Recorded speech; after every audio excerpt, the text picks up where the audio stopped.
the White Witch podcast with me, Carly. We are here on the second episode of the White Witch workshops in the run-up to Samhain, and today we're going to be talking all about smoke cleansing. But don't worry, I've thrown in some other forms of sacred cleansing if you are a witch who is unable to burn things up within your practice. So smoke cleansing has long been used to connect to the spiritual realm or to enhance intuition.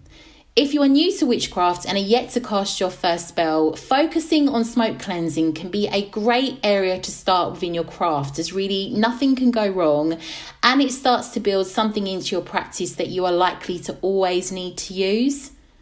So there are many different ways that you might opt to sacred cleanse, not just through smoke cleansing, as not all witches, like I said, are able to use this form of practice for various reasons, be it due to pets, health issues, or restrictions with where you live. Early European peasants used burning herbs to cover the smell of farm animals and to smoke out bugs in homes and clothing. In France, they used rosemary and thyme in hospitals to clean the air. Rosemary and mugwort are really good herbs for when someone is sick in your home. Smoke cleansing is the ancient practice of clearing a space with herbal smoke. Though often misattributed to a similar practice performed by the indigenous people of North America, smoke cleansing has been around for thousands of years and was not just used for spiritual purposes. It turns out that one of the biggest benefits of sage cleansing is often the most commonly overlooked, that it is good for your health. So using herbal smoke and incense for the purpose of clearing the air of unwanted impurities, negative energies, or to conjure up spirits has been practiced across the globe by almost every race, creed and religion since the very beginning, and many still use herbal smoke today. Not just for spiritual practice, but also for health. Modern studies have shown that burning herbal smoke, and it doesn't just have to be sage, so other herbs as well, can drastically reduce the amount of pathogens and bacteria in the air by up to 94%. In medieval Europe, in addition to the religious and ritual use of smoke, such as pagan smoke offerings or the Catholic Church's heavy use of incense, herbal smoke was commonly used in fumigation and to help stop the spread of disease. Furthermore, the once common practice of sitting over herbal smoke, most often mugwort, was used to aid in feminine issues such as menstrual cramps and tissue repair after childbirth. This is a practice still used today in many parts of Asia. So, different herbs to burn and when to burn them. You can use pine, lavender, roses, mugwort, cedar, basil, clove, mint, bay leaves. It doesn't really matter what herb you use. What matters is the herb's effect and the practitioner's intent. Some herbs have a calming effect, some cleansing, some invigorating. To decide which herbs are best to use, it is important to determine the purpose and desired effects of your ritual. I'm like half saying words today. The desired effects of your ritual. So knowing the medicinal or magical properties of the herbs you are planning to use is your best place to start. And obviously this can take some time and research, but ultimately will help you within your craft and, your experience with smoke cleansing. So burning herbs has aromatic, calming, cleansing, meditative and spiritual power. Sometimes it can be used for invocation. Other times it is used to perhaps remove unwanted spirits or to cleanse spiritual objects. No matter how you use it, it is bound to do you some good on both a physical and psychological level. So any time of reflection or new beginnings are good times to practice smoke cleansing. Burning herbs is also good practice if you're feeling uneasy, haunted, or just, somewhat fatigued. And the calming effects of herbal smoke are also said to improve study and sleep. You can use smoke cleansing as a ritual tool to rid yourself and your space of negativity, including past traumas. Bad experiences or negative energies from others. So, for example, when I separated from a particularly toxic ex-partner, I'm no angel, but I have had a couple. I performed a cord-cutting spell,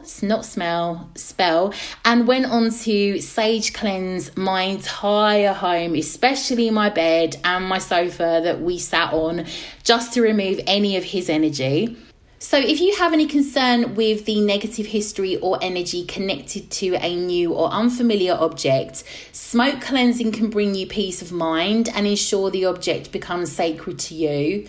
So smoke cleansing is thought to release negative ions, which are said to help neutralize positive ions. So some good times to smoke cleanse are in the main after a traumatic event. So for example, it is said that if you have a death in the family or friend group, you should allow yourself to grieve first and then cleanse. Other accounts advise to cleanse regularly throughout your grieving process. So obviously see what, if you're ever in that position, what would feel right for you. It's good to cleanse when you feel negative energy around you. Sometimes it's hard to explain where those feelings come from. You may have no real reason that they have come up that you can assign them to. But try some cleansing, perhaps through a smoke cleanse or any form of sacred cleanse, and see if that shifts things. It could just be a strange negative kind of fug around you. Not fug as in fug life, you know what I mean. If you feel anything ominous within your home, you might want to combine some banishing in your spell work along with a good smoke cleanse, and then bless your home to keep any unwanted spirits out. I say this is the biggest wuss ever, but if you have had to do this, please do let me know.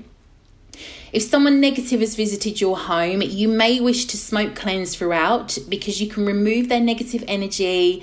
You might want to throw a protection spell in there to save them returning again, unless it's your mother-in-law, someone you're stuck with, but you never know, it might work.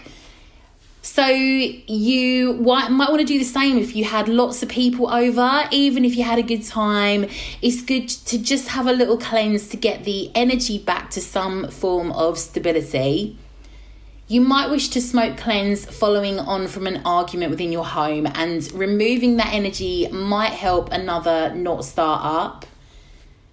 So one thing to note if you are sage cleansing is that sage is like a spiritual bleach. It gets rid of all energy, both good and bad. So you may want to sage to remove the energy overall, but then fill that empty space with some good energy through burning some other herbs or using some sprays or essential oils of perhaps lavender, cedar, rosemary, anything that ties in with that you wish to bring in. Some herbs for smoke cleansing that you may want to try, should you not wish to use traditional white sage bundles, are like standard incense, mugwort, which can help you to connect to the dream world, so you can burn it before bedtime. Also to cleanse energies, to use it to get rid of negativity. Rosemary to open your heart and for expansion. It's a powerful cleanser for your home and your own aura, and it's associated with fire, the sun, and masculine energy. So cedar to drive out negative energy, bring in good influences, and to bless a new home when you move in. It's also calming, purifying, good for protection, renewal, and grounding. So you could use pine for cleansing and staying physically healthy. Lemon balm for uplifted emotions and feeling brighter. Standard garden sage for purification and general well-being. Lavender for calming, relaxation and soothing, cleansing, psychic protection, increasing clairvoyance, creating the energy of happiness and healing and purification. Juniper for attracting abundance and prosperity. You can burn it for ritual purification and to invigorate your mind and body when you are tired. Cinnamon to stay focused and to be energized. Eucalyptus to boost your well-being and health and for protection.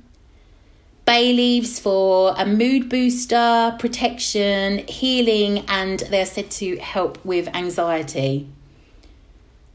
So it is said that if your sage or smoke bundle smoke rises to the north, it means clarity is available. To the east, energy is cleared or moved away. To the south, regeneration and shifting are coming and it's time to heal. And if it rises to the west, emotional purification or transformation of some kind is needed. If you cannot use smoke cleansing due to pets, health reasons, or other people or restrictions within your home, you might decide to cleanse with sound. So sounds are like vibratory and can purify a space of negativity just as well as smoke bundles can.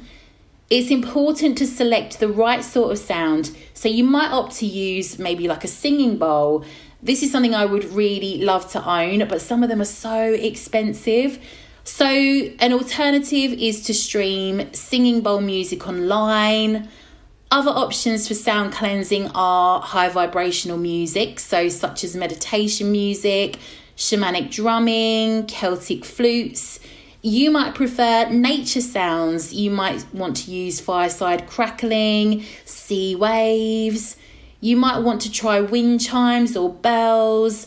I've just bought some bells to add to my altar. You can chime the bells in and around the space, so your altar tools, crystals, or even your own body to cleanse. So if you don't want to use the smoke cleansing method, you can buy sprays that can be better to use than smoke cleansing. So the spray can be directed at exactly where you need it to be. You can buy online cleansing sprays such as dragon's blood, frankincense, sage, also Florida water sprays, which are particularly popular in hoodoo. You can also make your own spray, so you can add it maybe like to some of your moon water. So use a spray bottle, get some of your moon water, add some herbs. Perhaps you might want to use rosemary or sage, or even like dried orange peel is really good for positivity. Chuck some white vinegar in there and a pinch of salt, and voila. Other methods of sacred cleansing are general cleaning. So cleaning your space physically, top to bottom, through dusting, vacuuming, mopping, tidying. You can craft some magical floor washes, so incorporating herbs for any intentions you wish to set, and they can help to remove negative energies. You can also purchase these online, but it is quite nice if you want to create your own and add your own energy to them. So a floor sweep is when herbs are sprinkled onto the floors, then swept and vacuumed up. And a floor wash is a herb-infused water used for mopping floors. The herbs have magical properties that cleanse away negative energy while you physically clean. You might want to try cleansing with white light. So white light is the purest form of light. You can use a white candle to light up the darkness and drive away negativity. So light your candle and walk around your space, your home slowly, and allow the light to hit every space and corner or crevice in your home that needs to be cleansed.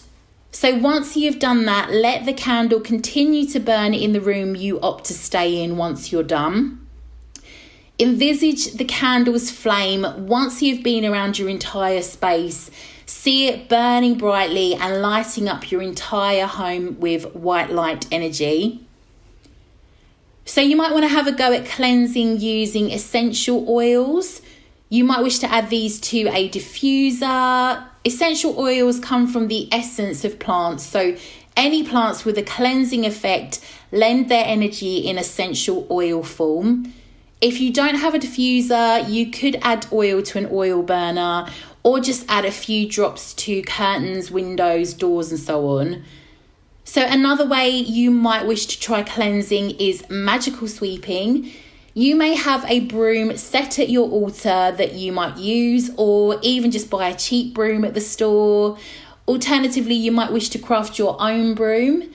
So start at your front door and work your way around counterclockwise around your home and simply sweep all the negative energy out your back door. It is said that you should always leave a broom bristles up when standing in a corner or behind a door, as it brings good fortune. And you might wish to do a floor sweep with herbs to double up the magic. When it comes to cleansing your altar tools, you can leave them in the moonlight or sunlight. I wouldn't leave them in the sun for long. Some crystals will react and change colour, so research your crystals before you leave them out.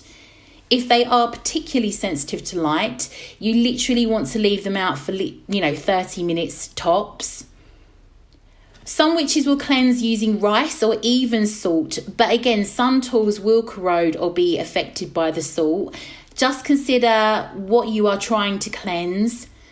A good safe way is by burying the item in the earth. So you might just have a pot of soil that you use for this alone. So timing wise, this is usually done through your own gut instinct.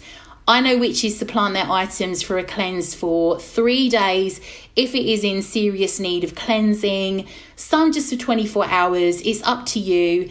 You might take said item out and it still feels like it needs some more time. Selenite is a great crystal for cleansing altar tools and other crystals. However, there is some argument as to whether selenite is self-cleansing or if it too needs cleansing. I personally stick mine out under some moon rays for a little bit of TLC. So to spiritually cleanse yourself, a way that you might wish to try is through a spiritual bath. So if you can find a mesh bag that you can add all the ingredients to. I have found some like this that little crystals or jewellery are sometimes packaged in when you buy them. You could add to the bag a pinch of salt, some herbs that are linked to cleansing. Rosemary is a good one to try.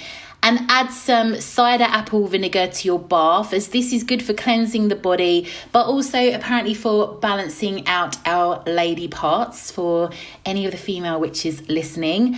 And talking of our bodies, I quite like to smoke cleanse myself after I have had sex or sex, because my mum might be listening.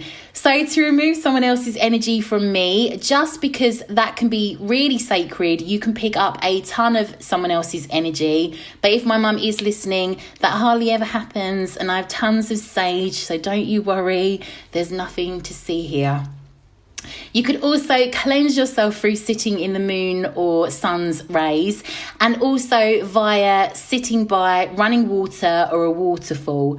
Also, barefoot walking or grounding. So studies on this show that this can transfer to you certain ions to help you feel better. It also lowers cortisol levels. So visualization is a method of spiritual cleansing, and it's one I'm particularly poor at. So this form of cleansing works sometimes. I find that you end up exhausting a lot of energy through visualization, so it defeats the object for me. But one of my friends relies heavily on this, so find what works for you. In terms of smoke cleansing and any form of cleansing, it's good to work this on each new moon and in between to carry out lighter cleanses as and when you see fit. The new moon is great for cleansing yourself, your altar tools, your home. It gives you a bit of a schedule to work to if you want to kind of pinpoint a specific time. So with this being one of the White Witch Workshop episodes, this is a good start point for us to move on to areas such as grounding and protection. So watch this space for the next short episode shortly. Before I go, I would like to talk to you about two things. So firstly, the White Witch Company merchandise is live, so please go check that out on the link in the show notes. Shipping is pretty much all over the world. You have the Green Witch, Sea Witch and Baby Witch line, plus a line for the podcast, all ethically produced using renewable energy. No resources tested on animals. The Green Witch in me felt this was really important. Secondly, my podcast, I was shocked to discover after receiving a congratulations message, was nominated for a new award called the Witches 2020. So this is a new awards ceremony for podcasters, YouTubers, authors, people within the witchcraft world. And the White Witch podcast was nominated for Outstanding New Podcast of the Year. and I'm absolutely gobsmacked to be nominated. I'm not sure how they even found out about the show, but I am here for it. I'm over the moon, if I'm honest. If you do feel like the show deserves a vote, I have attached a link in the show notes and would be ever so grateful if you could cast your vote for me. My absolute witchy heroes are in other categories, such as The Witch Bitch Amateur Hour, Matt Oren, the author of Psychic Witch, Naja Lightfoot, who wrote the book Good Juju, Ari Murphy Hiscock, who has written The Kitchen Witch with the Green Witch, The Witch's Book of Self-Care, Gabriella Herstick, The Hood Witch, Witch Wave Podcast, The Witch of Wonderlust, Can We Just? The Green Witch, Mint Fairy, The Witch of Lupine Hollow. I'm always reading bits out from her blog. I'm sure you've heard me mention a few of those on the show. Water is leaking out the corner of my eyes. But if you are happy to vote for me, the closing date is 15th of October 2020 and the witches are held on November 7th. So, other than that, catch up with you all soon, witches, for our next Witchtober episode. Lots of witchy love.